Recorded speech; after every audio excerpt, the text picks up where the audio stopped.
اعوذ باللہ من الشیطان الرجیم بسم اللہ الرحمن الرحیم قال اللہ تبارک و تعالی فی کتابہ المجید بسم اللہ الرحمن الرحیم واعتصموا بحبل اللہ جمیعا ولا تفرقوا۔ سب سے پہلے میں صدر محفل جناب ڈاکٹر ذاکر نائک صاحب، مفتی صاحب عظمت جناب مولانا مفتی عبدالرحیم صاحب، جناب مولانا اویس نورانی صاحب، اور اسی طرح مولانا مفتی نعیم صاحب کے فرزند محترم، اور ہم سب کی طرف سے، پورے اس اجتماع کی طرف سے، مہمانان گرامی کی جانب سے نمائندگی کرتے ہوئے میں آپ سب کی طرف سے جناب گورنر سندھ کامران خان ٹیسوری حفظہ اللہ ان کو اور بہترین صلاحیتوں توانائیوں سے سرفراز فرمائے، بہترین محفل سجائی ہے۔ مولا علی علیہ السلام نے اپنے دونوں فرزندان مولا امام حسن اور حضرت امام حسین علیہ السلام کو وصیت فرمائی، اوصیکما وجمیع ولدی واہلی ومن بلغ کتابی بتقوی اللہ ونظم امرکم کونا للظالم خصما وللمظلوم عونا۔ جب آپ کو ضربت لگ گئی تو آپ نے 3 دن جو بستر علالت پہ گزارے، اس میں امام حسن اور امام حسین علیہم السلام کو وصیت میں فرمایا، میں تم دونوں کو اور اپنے سارے خاندان کو، اعزہ اقربا کو وصیت کرتا ہوں، اور ہر اس شخص کو وصیت کرتا ہوں جس کی سماعت تک، جس تک میری یہ آواز پہنچے، ہمیشہ ظالم سے نفرت کرنا اور مظلوم سے پیار کرنا۔ اس وقت عالم اسلام جن مسائل کا اور جن میدانوں کا مقابلہ کر رہا ہے، وہ سب سے بڑا مسئلہ فلسطین ہے۔ لاکھوں لوگ شہید ہو چکے ہیں۔ ہم شہید اسماعیل ہنیہ اور شہید سید حسن نصر اللہ کی شہادت پر ان کے خانوادے کو مبارکباد بھی پیش کرتے ہیں، اور عالم اسلام کے لیے ایک لمحہ فکریہ گویا کھولتے ہیں کہ ہم جن مسلکی اور فقہی اور مختلف تاریخی حقائق کو بیان کرتے ہوئے اس بات کا خیال اگر نہ کریں کہ اس سے جو اعلیٰ اور عرفہ مقاصد کو ٹھیس پہنچتی ہے، تو یقیناً وہ امت کے لیے مفید نہیں ہے۔ ہمیں اس وقت وہ جو کلمہ سوا ہے، جو مشترکہ کلمہ ہے، جو سب سے پہلے مظلومیت کا اور مستضعفوں کا مسئلہ ہے، مظلوموں کا مسئلہ ہے، اسے مد نظر رکھتے ہوئے ایک ہونے کی ضرورت ہے، متحد ہونے کی ضرورت ہے، پیار سے اور محبت سے ایک دوسرے کو سننے اور ایک دوسرے کو برداشت کرنے کی ضرورت ہے۔ حقیقت ہے کہ تاریخی حقائق ہیں،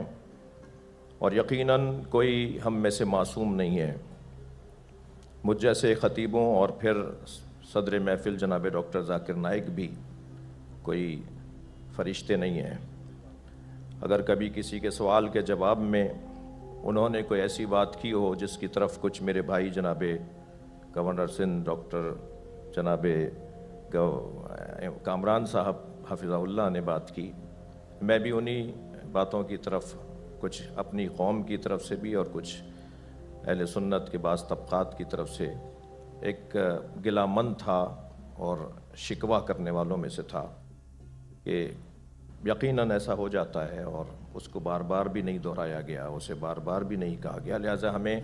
ان باتوں کو نظر انداز کرتے ہوئے اس کی توقع رکھنی چاہیے کہ خود میں اور مجھ جیسے خطیب اور ڈاکٹر صاحب جیسے دانشور جنہوں نے لاکھوں لوگوں کو خوبیوں کی طرف متوجہ کیا ہے، اخلاقیات کی طرف متوجہ کیا ہے، انسانیت کی طرف توجہ دلائی ہے، اور نیک اور ایک بننے کی بات کی ہے، ان سے بھی یقیناً کوئی ایسی بات ہو سکتی ہے، مگر تکرار نہ ہونا خود اس بات کی دلیل ہے کہ وہ کوئی بہت اچھی بات نہیں تھی، ورنہ اسے تکرار ہونا چاہیے تھا، اسے بار بار بولا جانا چاہیے تھا۔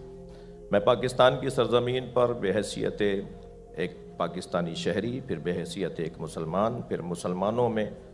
ایک اہل بیت کی تعلیمات کا مروج اور مبلغ کی حیثیت سے ڈاکٹر ذاکر نائک کو خوش آمدید کہتا ہوں۔ شکریہ۔ آج مجھے بہت خوشی ہو رہی ہے کہ میں پاکستان کی سرزمین پہ ہوں۔ یہ میری خواہش تھی کئی سالوں سے کہ میں پاکستان تقریر کے دورے پہ آؤں۔ 33 سال پہلے 1991 میں 1991 میں پرسنل وزٹ پہ آیا تھا، لیکن آج پہلی بار خصوصاً تقریر کے دورے پہ حکومت پاکستان کے دعوت پہ میں آیا ہوں، اور یہ لاسٹ 2-3 دنوں سے مجھے بہت خوشی محسوس ہو رہی ہے، اور امید رکھتا ہوں کہ اس لیکچر کے دورے سے میں کافی نالج، علم اور بھائی چارہ محسوس کروں انشاءاللہ۔ میرے نزدیک آج کے تاریخ میں میڈیا سب سے اہم ویپن، سب سے اہم ہتھیار ہے۔ It can convert black into white, day into night. وہ کالے کو سفید کر سکتا ہے، سفید کو کالا کر سکتا ہے۔ اٹ کین، وہ ایک ہیرو کو ولن بنا سکتا ہے، ولن کو ہیرو بنا سکتا ہے۔ اور آج کے انٹرنیشنل میڈیا میں ہم دیکھتے ہیں کہ اسلام کے خلاف ایک پروپیگنڈا ہو رہا ہے۔ ہمارے انٹرنیشنل میڈیا میں، چاہے وہ انٹرنیشنل نیوز پیپر ہو، انٹرنیشنل میگزین ہو، انٹرنیشنل سیٹلائٹ چینلز ہو، انٹرنیشنل ویب سائٹس ہو، انٹرنیشنل سوشل میڈیا ہو، ہم دیکھ رہے ہیں کہ ہر روز اسلام کے خلاف غلط فہمیاں پھیلائی جا رہی ہے۔ جہاں تک کہ میڈیا کا سوال ہے، ہم مسلمان انٹرٹینمنٹ میڈیا میں بہت ماہر ہے۔ بالی ووڈ، جہاں سے میں آیا ہوں، میں بمبے میں پیدا ہوا، اسے کہتے ہیں بالی ووڈ۔ وہ ایک ایسا شہر ہے جو دنیا میں سب سے زیادہ فلم ہر سال بنائی جاتی ہے، اور بالی ووڈ کو آپ دیکھیں گے 1/3، 1/3 حصہ مسلمان اسے کنٹرول کر رہے ہیں، چاہے ایکٹر ہو،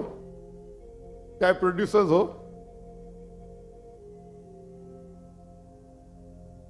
یہ افسوس کی بات ہے کہ انٹرٹینمنٹ میڈیا میں ہم ماہر ہیں۔ ہم دیکھیں گے عربک میڈیا میں بھی ہم انٹرٹینمنٹ میں ماہر ہیں، لیکن جہاں تک کہ اسلامک میڈیا کا سوال ہے، ہم مسلمان مسکین ہیں،